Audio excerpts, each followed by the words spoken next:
Hey guys, welcome back to A Page in the Chapter, or welcome if you are new here. My name is Paige and today it is time for my September wrap up.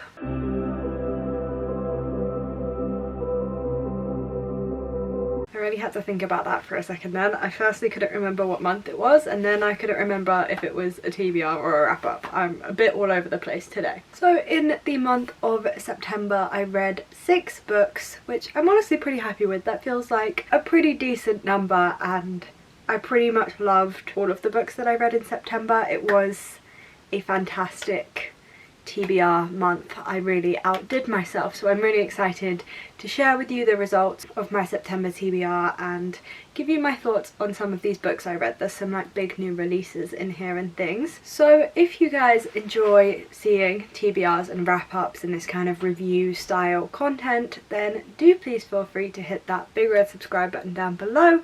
I upload twice a week on a Wednesday and a Friday, so there is no shortage of bookish content here for you to enjoy. You can also find TBRs and wrap-ups all in their own separate playlists, so if you just want to watch them all because you like that sort of content, then you are more than welcome to. I have made it very easy for you to do that. And if you don't want to wait for the monthly videos, then you are welcome to follow me on Instagram and Twitter at Page in Chapter.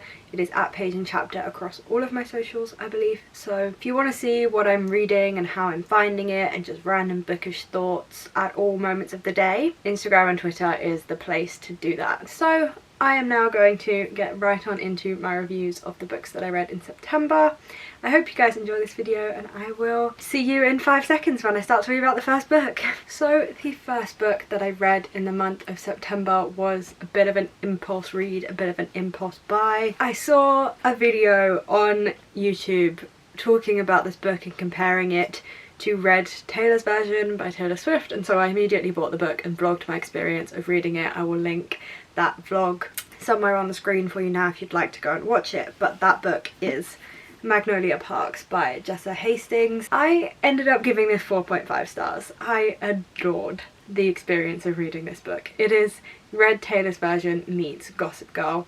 It is about our main characters Magnolia and BJ, and they have a real like history, like dated through high school and now adults. Like the relationship fell apart, but they are still like very close friends, and the yearning for each other is just incredible. This book, I can see the potential in friends to lovers now. I'm still not quite sold on it, but I can see it. And Magnolia and BJ are like members of this like high society.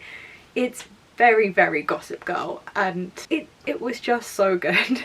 It very much chronicles the same themes as Red by Taylor Swift. If you like that album, then this book is like the closest representation of music that you're gonna get, I would imagine. It is about these two characters experiencing every form of emotion you can feel whilst loving someone. Both ends of the spectrum, and all the other different types of love you can feel for someone whilst you're there in your life. And it's about still deciding to believe in love and move forward with love, even though it's kind of impossible. Like, it's a losing game. I just adored it. I will say this book is not for everybody. There's so much nothingness to this book. It doesn't really have a plot line. It is so much just, here are these rich kids with all of this history, watch what happens. It doesn't quite have that drama that Gossip Girl has. Like, Gossip Girl, whilst being about these rich people, finds ways to really introduce like big plot points. This book doesn't have any of those. It's not a big plot point book. It is very, very character driven, very much a character study. If you don't like those types of books, then I don't think you should read this just because it's big on TikTok. Like, I don't see anyone else talking about the fact that this book is just not going to be for everybody. But I really, really enjoyed it. There are like follow-up books, there's like sequels and things. I'm not sure that I really want to read them. I kind of just want to leave this book as the ending, so I think I might do. Obviously if that changes I'll let you know. I always say I'm never going to read things and then I end up reading them if the mood strikes, so I don't know. But I gave this 4.5 stars and I absolutely adored the reading experience of it. House in the Cerulean Sea follows a magical boarding school, so I felt like it would be the perfect time of year to pick up this book. And TJ Klune just doesn't ever really let me down. I greatly enjoyed this book. I will say though, I did not like it as much as Under the Whispering Door, which I was surprised by because I see this book get so much more attention than Under the Whispering Door. But to me, Under the Whispering Door has so much more depth to it and feels like it has like more to say. Like it feels just like a deeper book than this one does. But for something very light, if you don't want all of the sadness and grief that is in Under the Whispering Door, this is a much lighter, cozier, cold weather read. So this follows our main character Linus Baker, and he has this like horrific corporate government job where he goes to these magical boarding schools and he makes reports based on what he sees there, and then his superiors do with that information what they will. And because of his ability to distance himself and his belief in the company, the superiors decide to send him to a very like high risk boarding school because it houses the Antichrist. And so it follows Linus as he goes and stays in this boarding school for a month and gets to know the children that live there and files his report and starts to see that staying so objective maybe isn't always the best case scenario, and it is a very heartwarming book. I grew to love Chauncey so much. This book had me like laughing out loud. I was on the train to Sheffield and back and to Coventry as well within that trip, and I was just giggling to myself the whole time. I must have looked like a crazy person, but there's just so much cuteness to this book, and it wasn't a bittersweet cry that I got from Under the Whispering Door. This was just this is so cute and wholesome that I'm actually tearing up a little bit. So whilst this isn't my favourite TJ Klune, I still had a wonderful time with it. I can see why it's loved, and I do very much recommend it, especially because some of the themes in Under the Whispering Door may not be for everybody. Not everybody wants to read a tale of grief, so definitely consider reading this if you haven't. I'm probably the last one to the party here, but you guys were right. This is a really good book and it deserves all of the hype that it gets. The Burning God by R.F. Kuang was the priority book for the month of September, and I am pleased to announce that I did actually get to it and I did read it. So the Poppy War trilogy is now complete. I have read all of it. I have a series off of my TBR. So I know I said I would focus on finishing some series this year, but I think this is only the second series that I finished this year. Just let's not talk about it. But I was blown away by this book. It's so slow, and you think, or at least it's very enjoyable, so I don't think you really notice how slow it is. But once I got to the end of this book and I was reflecting back, I was kind of just thinking actually a lot of this book is a tiny bit irrelevant, but then the way it all comes in and is interwoven, it's just so clever. And the information and the socialness and the history and the politics that you get in this book is just astounding. So if you're unaware, the Poppy War trilogy by R.F. Kuang is like a big military fantasy series, and it follows our main character Rin as she is. And it follows our main character Rin from being accepted into one of the country's best strategy schools to her actually being forced to use this strategy and war training in a real war because she lives in a very unstable climate. And we see her through different battles, and the nature and the state of this war changes drastically. And my favourite thing about this book is just the parallels to the real world.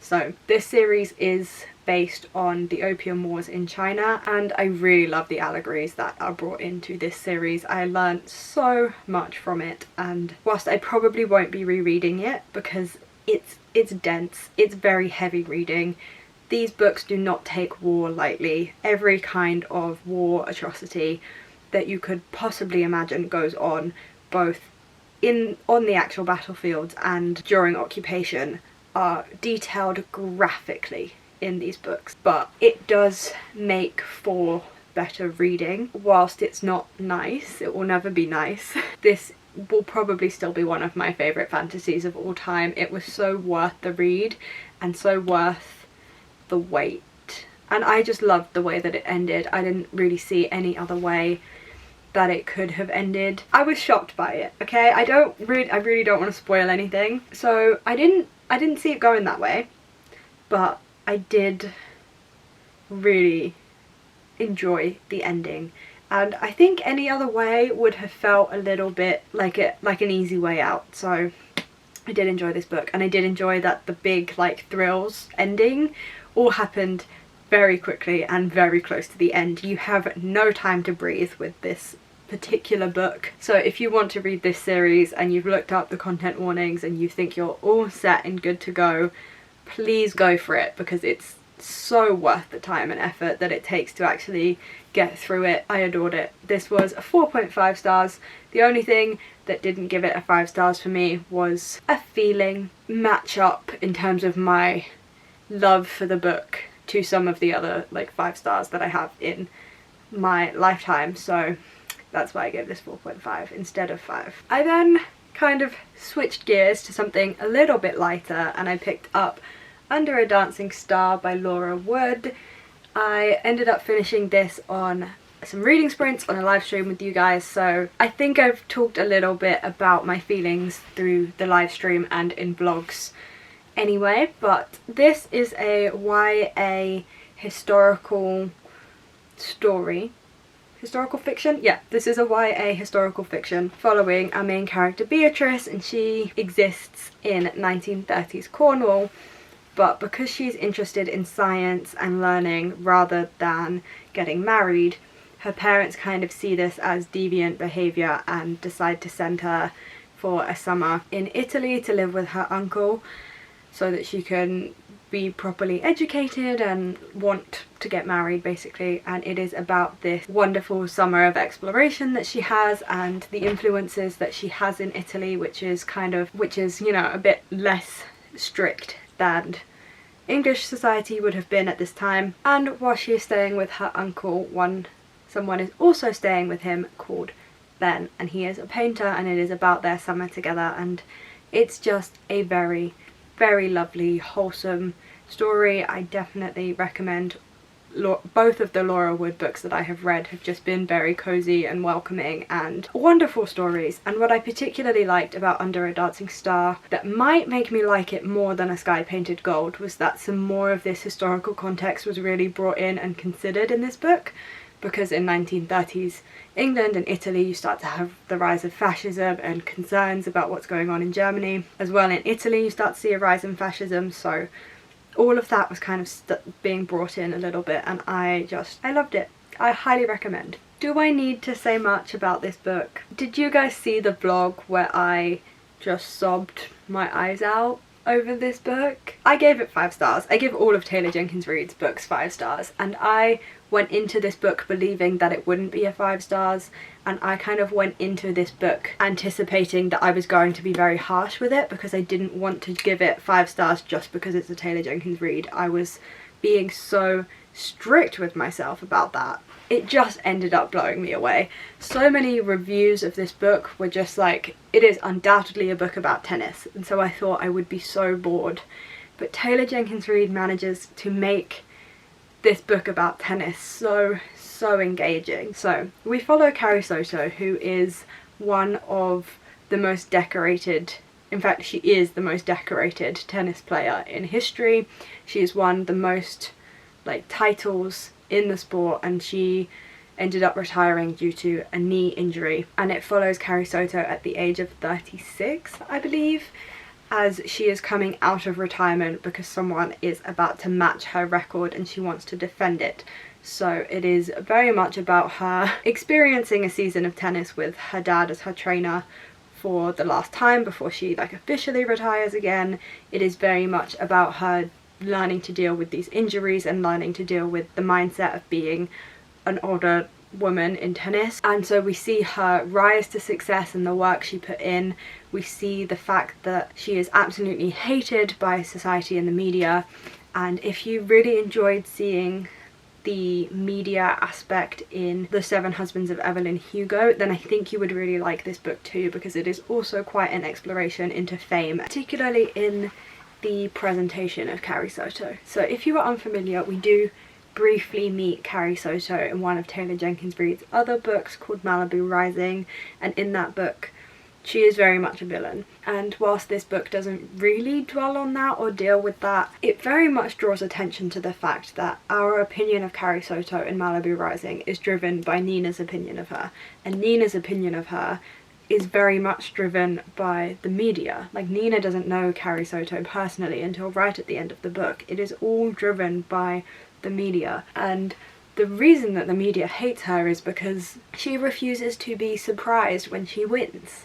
And I just think that that's a very important conversation to be had surrounding the media and how women kind of have to pretend that they don't deserve to win or deserve to be rich. It's something that Taylor Swift has also very much talked about. If you enjoyed seeing the media aspect of The Seven Husbands of Evelyn Hugo, then this is kind of an updated portrayal of that, given that this is set in the 90s. So I just adored every aspect of this book, and I don't think I've sobbed my eyes out at a book in a while. So this was something. And then the final book that I picked up in the month of September is a bit of a controversial one, and that is Lightlark by Alex Astor. I ended up giving this book 3.5 stars. It was much better than anticipated and definitely better than the original reviews and controversy surrounding this book suggested. It nearly lost me in the first 150 pages. I was not necessarily bored because I was very interested in the general plot of this book. This book follows an island called Lightlark, and every 100 years it appears for an 100-day competition where other rulers of the realm will come to Lightlark and they have to like compete to the death for there to be a victor, and this victor will be able to end the curses that are placed on all of these different rulers. So I was very, very interested in this whole 100-day competition to the death thing, so I didn't really want to give up on it, but it did nearly lose me in the beginning. It couldn't grab my attention. Something just wasn't clicking at all. But once I got past the 150 page mark, things really started to move. And I think that the problem is that it's an 100-day competition, but they're not allowed to start killing each other until day 50.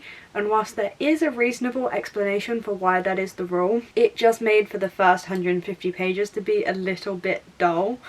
And then once we reached the point where they were paired off and actually like furthering the storyline and people could die, then I was gripped and I was very, very interested. And whilst I did kind of predict where this book was going, I only predicted one element of it. Like, I thought that I'd predicted the twist, but it turned out there was about 6 twists and I'd only predicted like one element of one of them. So I was kind of right, but pleasantly surprised that it was a very, very complex twist to the tale. And I was also very pleasantly surprised by the complexity of the world building in this book. It rivaled almost like an adult fantasy in terms of the level of world building.